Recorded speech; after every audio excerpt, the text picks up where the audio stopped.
दोस्तों, जैसे Hindi, English, Gujarati, Marathi language होती हैं, उसी तरह चार्ट की भी एक लैंग्वेज होती है। चार्ट आपके साथ बातें कर सकता है, पर जरूरी है कि आपको उसे रीड करना आना चाहिए। कैंडलस्टिक पैटर्न के पीछे के इमोशंस, मार्केट स्ट्रक्चर, सपोर्ट और रेजिस्टेंस के पीछे छुपी हुई planning, supply and demand zone, कहाँ पर बायर्स का पावर है, कहाँ पर सेलर्स का पावर है, ऑन प्राइस एक्शन का हर एक मूव कुछ ना कुछ बोलता है कि आगे क्या हो सकता है। बस आपको ध्यान से उसको रीड करने की जरूरत है। दोस्तों, आज से आपका चार्ट रीड करने का नजरिया पूरी तरह से बदल जाएगा अगर इस वीडियो को ध्यान से समझा तो। जैसे यहाँ आप देख सकते हैं, मार्केट अभी लोअर लो और लोअर हाई के स्ट्रक्चर में नीचे आ रहा है। यहाँ डाउन ट्रेंड है, तो आपको सिर्फ और सिर्फ सेलिंग की अपॉर्चुनिटी फाइंड करनी है। नेक्स्ट हम देखें तो प्राइस धीरे धीरे ऊपर की तरफ मूव करने लगता है और आगे जाकर एक साइडवे रेंज में मार्केट स्टक हो चुका है। दोस्तों, पहले यहाँ डाउन ट्रेंड था, फिर मार्केट में हमें हायर हाई और हायर लो की फॉर्मेशन मिली। मतलब यहाँ एक मिनी अप ट्रेंड की शुरुआत हो चुकी है, लेकिन अभी भी प्राइस ने इस रीसेंट स्विंग को ऊपर की तरफ ब्रेक नहीं किया। अगर यह मिनी अप ट्रेंड इस स्विंग को ब्रेक करके ऊपर की साइड जाता है, तभी हम इसको प्रॉपर अपर ट्रेंड कंसीडर कर सकते हैं। लेकिन फिलहाल तो ये on all over down trend ही है, लेकिन हम ये मिनी अपर ट्रेंड को भी इग्नोर नहीं कर सकते। इसलिए हम ये दो पॉइंट को टच करके एक स्मॉल ट्रेंड लाइन ड्रॉ कर देंगे, जो कि आगे ब्रेक भी हो चुकी है। अगर आप supply zone and demand zone देखें तो प्राइस को नीचे आने में सिर्फ कुछ कैंडल का टाइम लगा, लेकिन ऊपर जाने में बहुत सारी कैंडल का टाइम लगा। मतलब इस जगह पर अभी सप्लाई ज्यादा है तो संभावना रहती है कि प्राइस नीचे गिरे। लेकिन चाहे कुछ भी हो, अभी तो मार्केट साइडवे रेंज में है, इसलिए कोई भी ट्रेड लेने में हमें इंटरेस्ट नहीं। हम इंतजार करना पसंद करेंगे। और फिर बूम, एक बिग रेड कैंडल के साथ मार्केट में बहुत ही ज्यादा पॉइंट्स का मूवमेंट आ गया नीचे की तरफ। इस जगह पर आपके दिमाग में दो चीजें होंगी। सबसे पहले अफसोस होगा कि यहाँ एंट्री कर ली होती तो ये बड़ा मूव मिल जाता, और दूसरा फोमो होगा कि आगे प्राइस और नीचे गिरे उससे पहले मैं सेल में एंट्री कर लूं। लेकिन मैं आपसे कॉमन सेंस का क्वेश्चन करता हूं, आप ही बताइए, जिन जिन लोगों ने यहां सेल में एंट्री की होगी उन लोगों को बहुत ही जल्दी प्रॉफिट हो गया होगा सिर्फ एक कैंडल में। तो जाहिर सी बात है, सेलर्स अपना प्रॉफिट बुक कर लेंगे। जब सेलर्स प्रॉफिट बुक करेंगे तो प्राइस फिर से हल्का सा ऊपर तो जा ही सकती है। तो फिर फोमो के चक्कर में हम यहाँ एंट्री क्यों करें? वैसे भी अगर हम यहाँ सेल में एंट्री करते तो हमारा स्टॉप लॉस बहुत ही ज्यादा बड़ा हो जाता।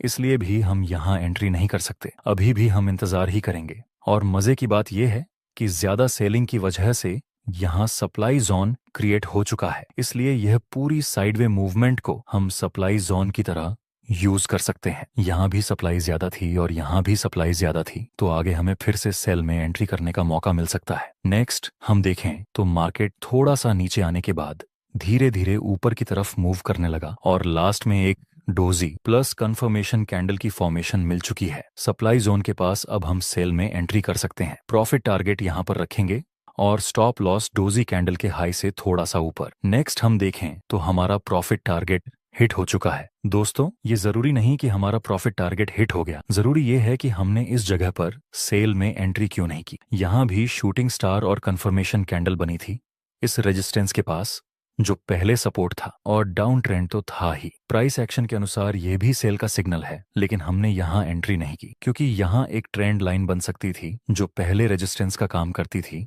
और आगे सपोर्ट का काम करेगी। अगर हमने इस ट्रेंड लाइन को ड्रॉ नहीं किया होता तो हम डेफिनेटली यहाँ सेल में एंट्री करते और फिर प्रॉफिट टारगेट हिट होने से पहले ही स्टॉप लॉस हिट हो जाता। इसलिए जब आप आराम से चार्ट रीड करेंगे तब आपको सब कुछ दिखेगा। पर्सनली मैं खुद इस ग्राफ को लाइव देख रहा था। मैंने यहाँ भी ट्रेड नहीं किया, यहाँ भी नहीं किया, यहाँ भी नहीं किया, सिर्फ ये एक ट्रेड लिया क्योंकि मुझे क्वालिटी वाले ट्रेड चाहिए। आपको भी हमेशा क्वालिटी वाले ट्रेड लेने चाहिए। एक दूसरा पावरफुल एग्जांपल देखते हैं। एक जरूरी बात, अगर आप चार्ट्स पर मल्टीपल इंडिकेटर्स का उपयोग करते हैं या एक साथ 4-5 चार्ट्स देखते हैं तो आपके पास ट्रेडिंग व्यू का प्रीमियम प्लान होना जरूरी होता है। इसका कॉस्ट 12,000 रुपए पर ईयर है। अगर आप ट्रेडिंग व्यू का सब्सक्रिप्शन फ्री में चाहते हैं तो आप अपना डिमैट अकाउंट शाम को ट्रेडिंग ऐप में खोल सकते हैं। अपने ट्रेडिंग को इम्प्रूव करने के लिए सैमको में स्विच करें। सैमको आपकी ट्रेडिंग हिस्ट्री का एनालिसिस करके आपको आपकी गलतियों के बारे में बताता है, जिन्हें जानकर आप अपनी ट्रेडिंग को और बेहतर बना सकते हैं। एक ही प्लेटफॉर्म पर सभी एसेट क्लास में ट्रेड कर सकते हैं, जिसमें कमोडिटी डेरिवेटिव्स और करेंसी डेरिवेटिव्स भी शामिल हैं। यहाँ अकाउंट ओपनिंग फ्री है और पहले साल के लिए अकाउंट मेंटेनेंस भी फ्री है। म्यूचुअल फंड और आईपीओ में कोई कमीशन नहीं है। बाकी सभी एसेट क्लास में ट्रेड करने पर केवल 20 रुपए पर ऑर्डर ब्रोकरेज लिया जाता है और यहाँ कोई भी हिडन चार्ज नहीं है। 1000 से ज्यादा स्टॉक्स पर 4 गुना लेवरेज मिलता है, जिसे आप लाइफ टाइम तक होल्ड कर सकते हैं। यहाँ पर आपको ट्रेडिंग व्यू का प्रीमियम वर्जन मिलता है, जहाँ आप मल्टी चार्ट लेआउट और 50 से भी ज्यादा इंडिकेटर्स का इस्तेमाल कर सकते हैं और चार्ट्स पर ही बाइंग और सेलिंग के ऑर्डर प्लेस कर सकते हैं। साथ साथ अपने स्टॉप लॉस और टारगेट को भी मैनेज कर सकते हैं। अगर आप डिस्क्रिप्शन में दिए गए लिंक से सैम को ब्रोकर ज्वाइन करते हैं तो आपको सीबी से रजिस्टर्ड एडवाइजर द्वारा दी गई रियल टाइम ट्रेडिंग एडवाइस बिल्कुल फ्री मिलेगी। यहाँ पर आप देख सकते हैं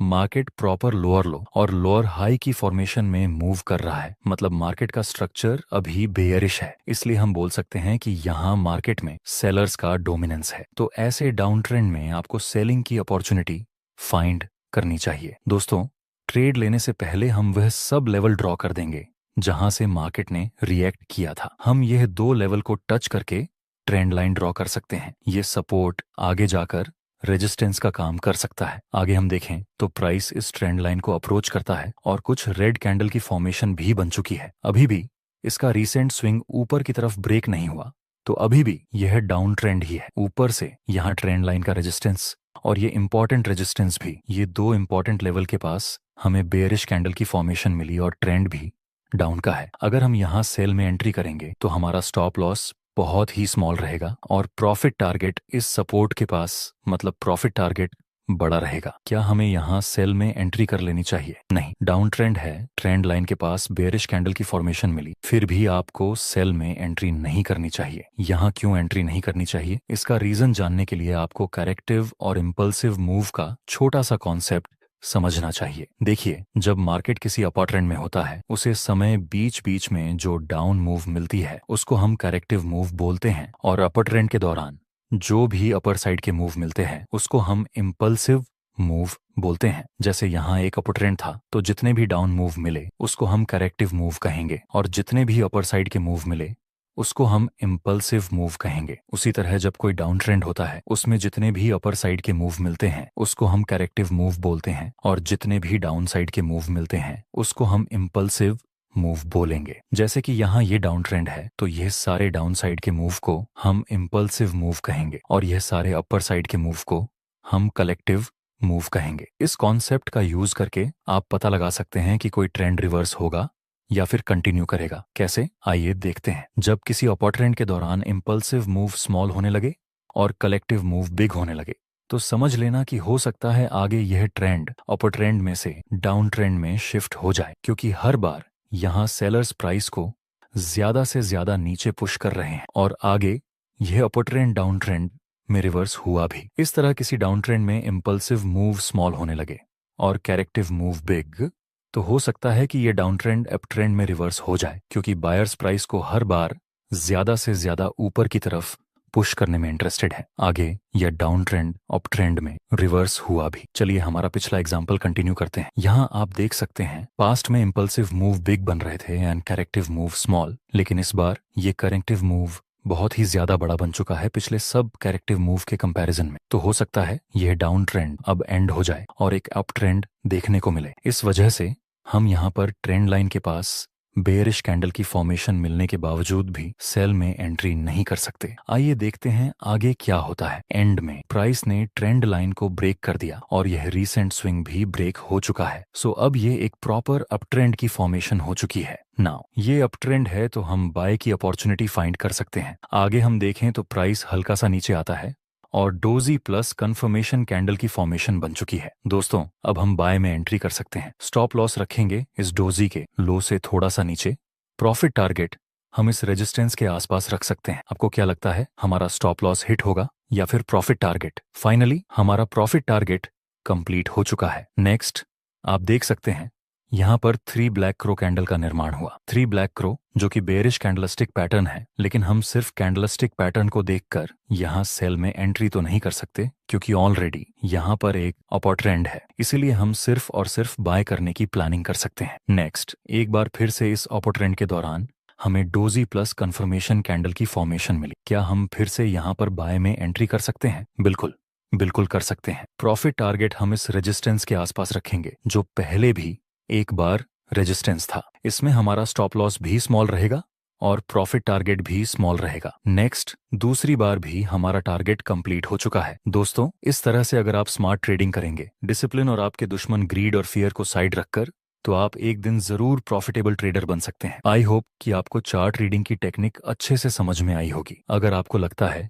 कि आपने इस वीडियो से कुछ भी सीखा है तो वीडियो को लाइक, शेयर और सब्सक्राइब जरूर करें। और अगर कोई क्वेश्चन हो तो कमेंट बॉक्स में जरूर पूछें। साथ ही अगला वीडियो आप किस टॉपिक पर देखना चाहते हैं ये भी कमेंट में जरूर बताएं। जिस टॉपिक की सबसे ज्यादा डिमांड होगी हम उस पर वीडियो बनाएंगे। वीडियो देखने के लिए आप सभी का बहुत बहुत धन्यवाद। मिलते हैं अगले वीडियो में, तब तक के लिए जय हिंद,